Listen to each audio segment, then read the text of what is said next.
नमस्कार, मैं राकेश परमार और आप देख रहे हैं महत्वपूर्ण मुद्दा। मित्र, महत्वपूर्ण मुद्दे में आज सिर्फ इतना है कि भारत के अमेरिका दौरे पर भारतीयों में अलग अलग राय है। अमेरिकियों में एक राय है, अमेरिका में कोई अलग अलग राय नहीं है, सिर्फ भारतीयों में राय है। वो इसलिए कि हमें राजनीतिक नफा नुकसान के हिसाब से बयान देने पड़ते हैं। मित्रों, अमेरिका के राष्ट्रपति दुनिया के चौधरी माने जाते हैं। अगर अमेरिका हम जाएं तो माना जाता है कि हम बहुत बड़ी यात्रा कर चुके हैं। उसी तरह से राजनीतिक क्षेत्र में भी अगर अमेरिका का राष्ट्रपति किसी राष्ट्राध्यक्ष को बुलाता है तो एक बहुत बड़ा सम्मान माना जाता है। अमेरिका के डोनाल्ड ट्रंप का जब दूसरा कार्यकाल शुरू हुआ 20 जनवरी से, तो चौथे ऐसे प्रधानमंत्री थे भारत के नरेंद्र मोदी जिसको यह सम्मान प्राप्त हुआ। लेकिन इसमें विशेषता यह है कि पहले ऐसे प्रधानमंत्री थे जिनको बायलैटरल डायलॉग के लिए बुलाया गया था। इसके पहले जिन 3 लोगों को बुलाया गया उनको आदेश देने या उनकी बात सुनने के लिए बुलाया गया था। जैसे नेतन्याहू गए थे युद्ध विराम की बात करने, दूसरे जर गए थे वो गाजा हम कैसे ले पाए अमेरिका इस पर बात करने गया था। जापान गया था, जापान गया था निवेश की बात करने के लिए। भारत के प्रधानमंत्री थे जिनकी यात्रा जो है वो बायलैटरल थी, मतलब कुछ हमें ले कुछ ले, अमूमन जैसे 2 राष्ट्राध्यक्षों की यात्राएं होती हैं। इसमें 2 चीजों से मैं संतुष्ट हूं, खुश हूं, प्रभावित हूं। अमेरिका के राष्ट्रपति का जब दूसरा कार्यकाल आया तो उन्होंने अपने चुनाव घोषणा पत्र में ही कहा था कि हमारी नीति अमेरिकी फर्स्ट की नीति होगी। और वो शपथ ग्रहण के साथ ही 100 दस्तावेजों पर 100 नोटिफिकेशन पर साइन किया और वो उसी दिन से इम्प्लीमेंट हो गया। डोनाल्ड ट्रंप ने हमें राष्ट्र के नाम प्रथम संबोधन में कहा कि मेरी सबसे पहले उद्देश्य होगी अमेरिका के हित, अमेरिका को वापस महान बनाना। व्यवसायिक दृष्टि से मैं उन तमाम राष्ट्रों पर टिट फॉर टैट की नीति अपनाऊंगा। जो लोग मेरे पर जितना टैरिफ लगाते हैं मैं उतना ही टैरिफ उन पर भी लगाऊंगा। यह बात सुनने में लग रहा है कि उसमें क्या फर्क पड़ा भाई, जो टैरिफ थे वो टैरिफ में नहीं फर्क पड़ता है भारत जैसे विकसित देशों पर। अगर अमेरिका वाला टैरिफ हम लगा देंगे तो हमारे जो लघु उद्योग है, कुटीर उद्योग है, वो बंद हो जाएंगे, प्रभावित होंगे, क्योंकि हम अमेरिका पर ज्यादा टैरिफ लगाते हैं और अमेरिका हम पर कम टैरिफ लगाता है। और हमारे देश में लोगों को पता चलता है कि सिर्फ अडानी और अंबानी, टाटा, बिरला, डालमिया ही बिजनेसमैन है, तो यह स्पष्ट कर दूं कि नहीं, और भी बहुत से लोग हैं जिनकी जो टर्नओवर है वो इन सब लोगों से ज्यादा है, उनका एम्प्लॉयमेंट क्षमता भी है वो इन लोगों से ज्यादा है। अगर रतन टाटा, बिरला, डालमिया ये सब लोग मिल करके जितना एम्प्लॉयमेंट जनरेट करते हैं उससे कई गुना ज्यादा कुटीर उद्योग, लघु उद्योग में और सेमी उसमें मझोली कंपनियों में जनरेट होता है, रेवेन्यू भी और एम्प्लॉयमेंट भी। इसलिए यह बहुत इंपॉर्टेंट है कि उनकी रक्षा हो, उनके हितों की रक्षा का ध्यान करना हर शासनाध्यक्ष, राष्ट्राध्यक्ष और प्रधानमंत्री का है। मोदी इसी बात से कंसर्न थे। यह हमारे विदेश मंत्रालय का चपलता कहिए, कूटनीतिक सूझबूझ कहिए, नरेंद्र मोदी की अपने समकक्षों पर वर्चस्व कहिए कि मोदी ने टैरिफ के तलवार को 1 साल तक के लिए टाल दिया। मतलब अब यह मामला अगले जनवरी में डिसाइड होगा। जो चीज टल गया वो टल गया, उस पर विचार अब अगले साल होगा। अगले साल फिर ऐसी कोई समस्या से जाएंगी, फिर कोई ऐसी परिस्थिति आएगी जो 1 साल और टल सकता है, 1 साल और टल सकता है, मतलब टलते रह सकता है। तो जो टल गया वो टल गया। जो चीज आज हो सकती थी उसको 1 साल तक के लिए टालना अपने आप में राजनीतिक कुटिलता है। नरेंद्र मोदी को इस बात का श्रेय दिया जाना चाहिए।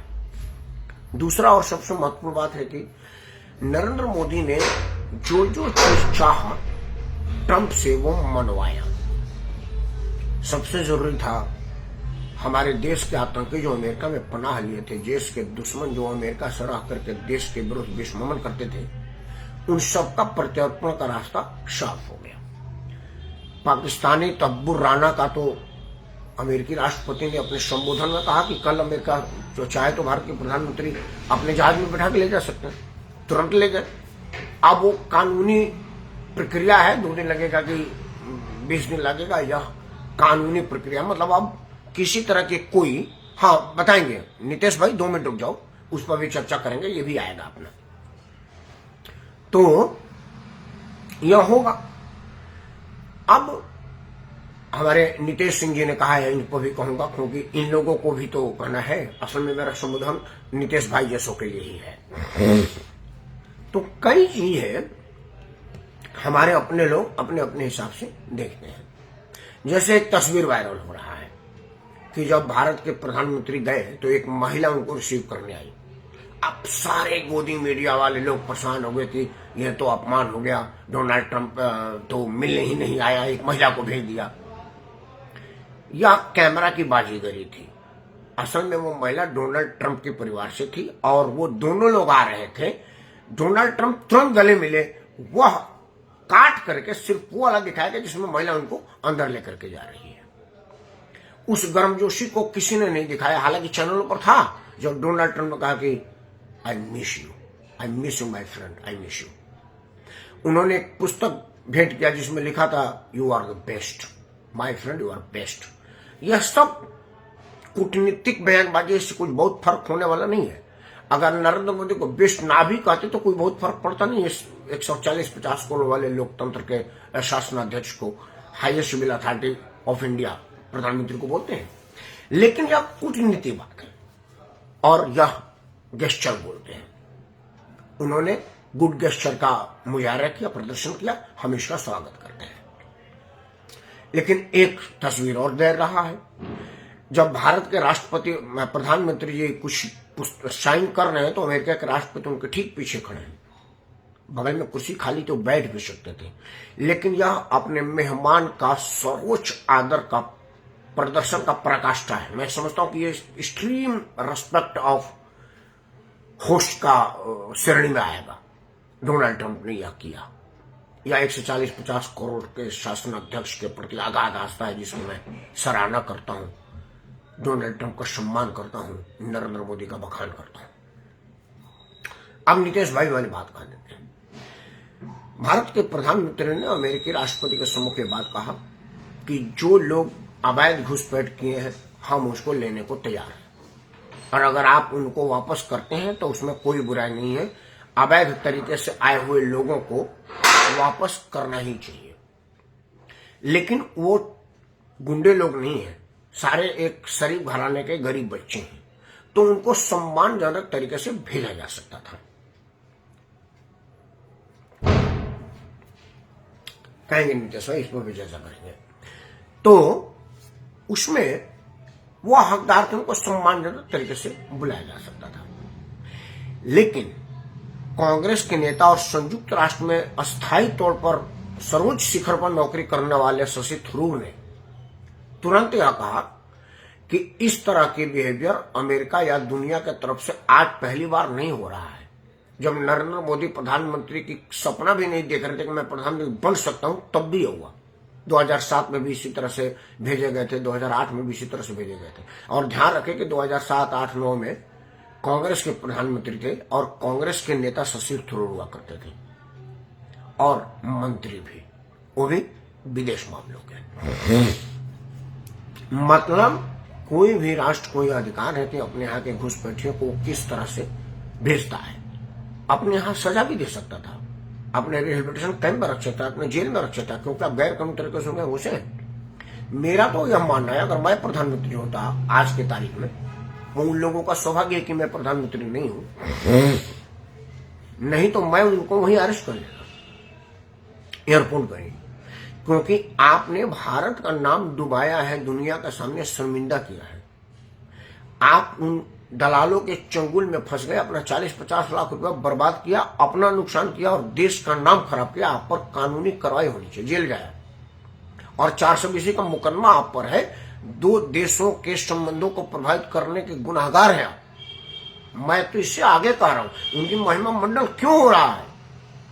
क्या वो किसी वैध रूट से गए थे?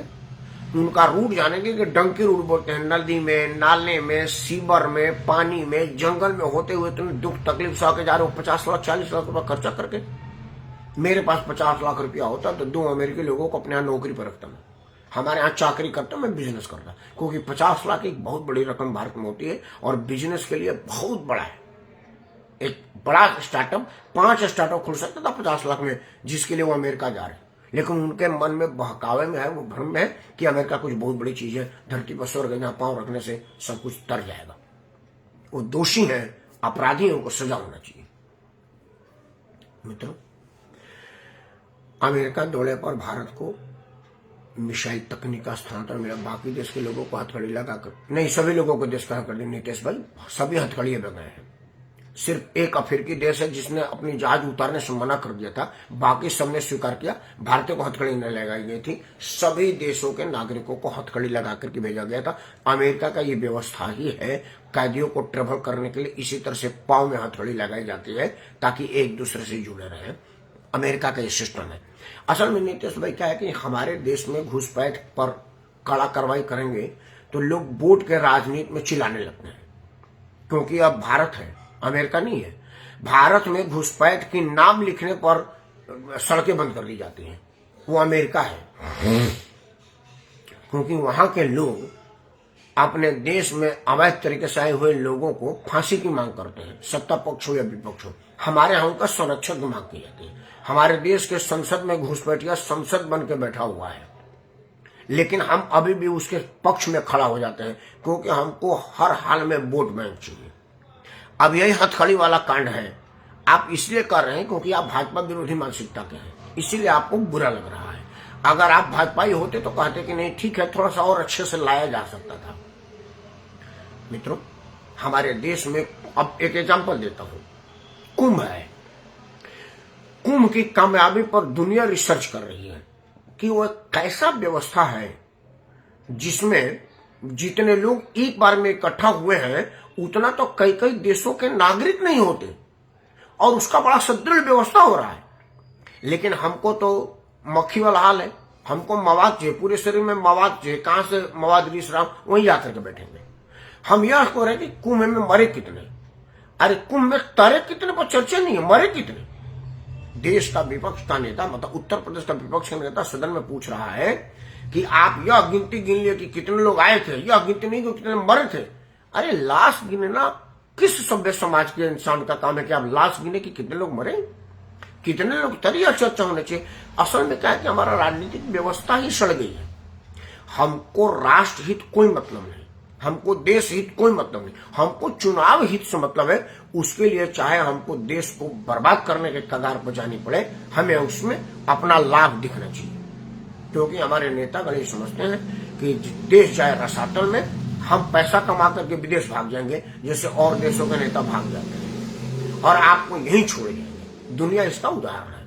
खैर, हम अभी राजनीति में नहीं है, मैं अमेरिकी पर, भारत के अमेरिकी दौरे पर हूं। मित्रों, तकनीकी ट्रांसफर से लेकर के फाइटर विमान की सौदेबाजी अमेरिकी राष्ट्रपति के सामने बांट करके जरूरी नहीं था, वो हमारे विदेश मंत्रालय के लोग भी कर सकते थे। भारत के प्रधानमंत्री ने जो 2-3 चीजें वहां जाकर के किया, जिसकी भूरी भूरी प्रशंसा होनी चाहिए। पहला चीज, टैरिफ के तलवार को 1 साल के लिए लटका दिया और देश विरोधियों को अमेरिका से प्रत्यारोपण पर अमेरिका को मना दिया। यह सबसे बड़ी उपलब्धि है। टैरिफ वाला में जो उतना ज्यादा नुकसान नहीं करता, वो व्यवसायिक दृष्टि से थोड़ा बहुत महंगा व्यवसाय हो जाता, हमारे कुटीर उद्योग और लघु उद्योग को थोड़ा सा सहारा देने की जरूरत पड़ती। लेकिन ये जो विदेश के धरती पर बैठ के देश विरोधी षड्यंत्र वहां हो रहा है, वहां पुन्नू उन्नू जैसे लोग हैं, वहां तब्बुर राणा जैसे लोग हैं जो खुलेआम देश विरोध का झंडा वहां गाड़े हुए हैं, और हम यहाँ पर कुछ नहीं करते थे क्योंकि प्रत्यारोपण वहां से हो नहीं पा रहा था। वो प्रत्यारोपण का रास्ता को राष्ट्रपति के एक सिग्नेचर से खुल जाने को मैं बहुत बड़ा काम मानता हूं, क्योंकि जो जा चुके हैं वो अब आसानी से आ जाएंगे, और जो जाना चाह रहे हैं वो नहीं जाएंगे, वो हतोत्साहित होंगे, क्योंकि उनको लग रहा है कि भाई अमेरिका से अब ट्रीटी शुरू हो गई है। ट्रीटी नहीं भी हो तो अमेरिका भारत के प्रभाव और दबाव में इतना है कि वो सिर्फ कह देने मात्र से ही सिग्नेचर कर देता है, तो फिर वो अब अमेरिका उनके लिए हेवन स्टेट नहीं रह जाएगा। तो सबसे ज्यादा देश को नुकसान देश में रह रहे से साथ साथ जो बाहर से करते हैं उससे होता है, क्योंकि हमारा कानून उन पर लागू नहीं होता है। यह मैं पहले नंबर पर मानूंगा। व्यवसायिक जो सौदा हुआ है उसको मैं दूसरे नंबर पर मानूंगा। और कई चीजें हैं जो डिटेल में आएगी जब प्रधानमंत्री की तरफ से विदेश मंत्रालय को उसको डिटेलिंग दिया जाएगा। जब कानून है कि प्रधानमंत्री जाएंगे तो राष्ट्रपति को मिलेंगे, राष्ट्रपति को सारी बातें बताएंगे और विदेश मंत्रालय उसकी पूरी डिटेलिंग प्रेस कॉन्फ्रेंस में बताएगा, तब उसमें विशेष चर्चा होगी। लेकिन दो ही बातों से बंद करूंगा कि स्थिति यह है कि मेरी तस्वीर तेरी तस्वीर, ऐसी की तैसी तस्वीर। यही शब्दों के साथ मैं राकेश परमार आपसे आग्रह करता हूं कि राष्ट्र रहेगा तभी राजनीति रहेगा। तो राष्ट्र प्रथम की सोच अपनाइए जैसा अमेरिकी राष्ट्रपति ने अपनाया है। राजनीति प्रथम नहीं जैसा और अपनाते हैं और रसातल में जाते हैं। आप रसातल में न जाए, इन उम्मीद नहीं विश्वास कर। मैं राकेश परमार आपको सादर प्रणाम करता हूँ। जय हिंद, वंदे मातरम और भारत माता की जय।